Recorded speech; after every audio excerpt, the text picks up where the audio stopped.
Welcome to Democracy Now!, democracynow.org, the War and Peace Report. I'm Amy Goodman. President Obama has announced plans to deploy about 275 U.S. military personnel back to Iraq amidst a widening crisis. In a letter to congressional leaders, Obama said the force will protect U.S. citizens and be equipped for combat. In their latest advance, Sunni militants from the Islamic State of Iraq and Syria have attacked and briefly taken control of parts of the city of Baquba, less than 40 miles from Baghdad. The Obama administration's reportedly weighing other options in Iraq, including drone strikes and the deployment of special forces to train Iraqi troops. The United States and Iran have spoken briefly about the crisis, but State Department spokesperson Jen Psaki ruled out any joint military action.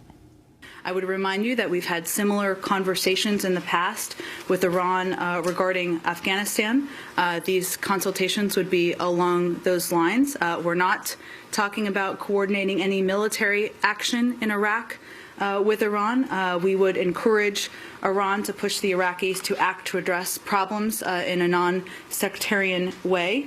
We'll have more on Iraq after headlines. Israeli forces have continued to round up scores of Palestinians as part of a hunt for 3 teenagers who went missing in the West Bank. In total, more than 200 Palestinians have been arrested. Israel's accused Hamas of kidnapping the 3 young Israeli men and has launched a massive crackdown on the group, although it has yet to provide proof. Secretary of State John Kerry's backed Israel's claims, saying many indications point to Hamas's involvement in what he called a despicable terrorist act. One of the teenagers, Naftali Frankel, is a dual U.S.-Israeli citizen. At least one Palestinian has been killed and another shot and injured amidst the search. The White House says President Obama will sign an executive order banning discrimination against LGBT employees of federal contractors. The orders will impact an estimated 14 million workers. Obama has previously held off on signing such an order, instead pressing Congress to pass the more comprehensive Employment Non-Discrimination Act, or ENDA, but that bill has stalled in the Republican-controlled House.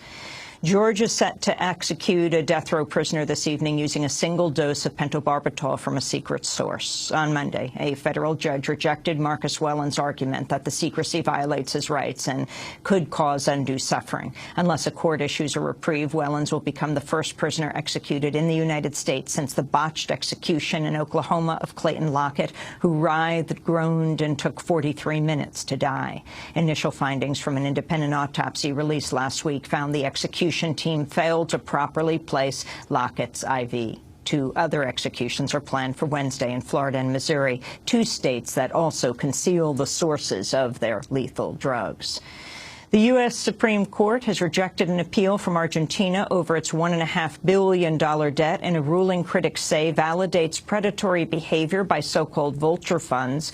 The case involves hedge funds that bought up Argentina's debt at bargain rates after its financial crisis more than a decade ago. After Argentina defaulted on its debts, the vast majority of its creditors agreed to slash the value of their holdings.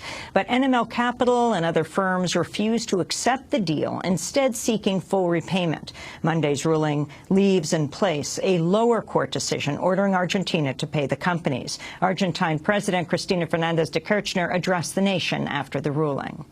I think that you need to distinguish between what is a business and what is an extortion. I think there are 2 concepts that are completely different. All of the government, all the country, all the directors in the areas of the environment and policies need to be open to negotiating. What no president can do in a sovereign country is to subject its country, its people, to extortion. In a statement, the anti-poverty network Jubilee USA called the court ruling a devastating blow, saying, quote, these hedge funds are equipped with an instrument that forces struggling economies into submission. In a separate decision Monday, the Supreme Court ruled an anti-choice group can challenge an Ohio law banning false statements about political candidates. The case involves a 2010 attempt by the Susan B. Anthony list to put up billboards accusing an anti-choice Congress member of backing taxpayer funding for abortion because he supported Obamacare. Federal law actually bars federal funds from being used to pay for abortions. The court did not weigh in directly on the Ohio law, instead sending the case back to a lower court. The Supreme Court also issued a narrow 5-4 ruling related to gun control, upholding the strict application of laws that ban so-called straw purchasers from buying a gun for someone else, even if the receiver can legally own a gun. The case concerned a former police officer who bought a gun for his uncle but signed paperwork claiming he was the actual buyer. Writing for the majority, Justice Elena Kagan said, quote, "No piece of information is more important under federal firearms law than the identity of a gun's purchaser." General Motors has announced a new recall of 3.4 million vehicles, saying that cars can shut off if their keys are jarred while bearing extra weight. Ignition problems in other vehicles have already been linked to at least 13 and perhaps hundreds of deaths. The move brings GM's total number of recalled vehicles this year to more than 20 million worldwide. In Nebraska, a child died and at least 16 people have been critically injured after 2 tornadoes touched down within about a mile of each other. A local official told the Associated Press more than half the town of Vulture is gone, absolutely gone. And in news from Egypt, the prosecutor general has ordered the release of Al Jazeera journalist Abdullah Elshamy, citing Elshamy's failing health after 10 months in prison and nearly 5 months on hunger strike. Elshamy was arrested after covering a crackdown on a sit-in by supporters of ousted President Mohamed Morsi. He was one of 13 people ordered released Monday on medical grounds. His brother Mohamed Elshamy spoke to Democracy Now! Monday after receiving the news. My brother Abdullah started a hunger strike last January, demanding his freedom or being sent to trial, because he has not been on trial for 10 months.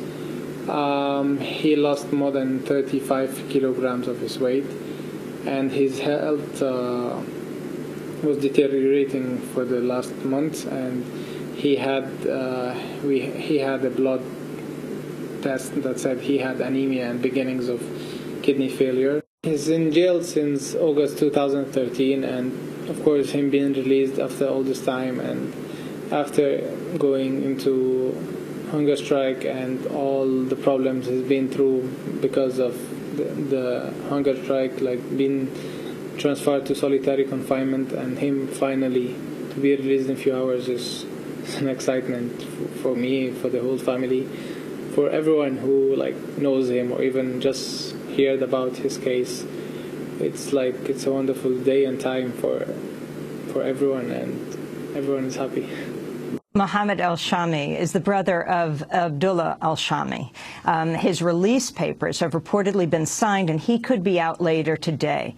Yes, his brother Mohamed also voiced hope his release would help 3 Al Jazeera English journalists, Peter Gresti, Bahar Mohammed, and Mohamed Fahmy, who remain behind bars following their arrest in December. An Egyptian judge said Monday he'll announce the verdict in their case on June 23rd, next Monday.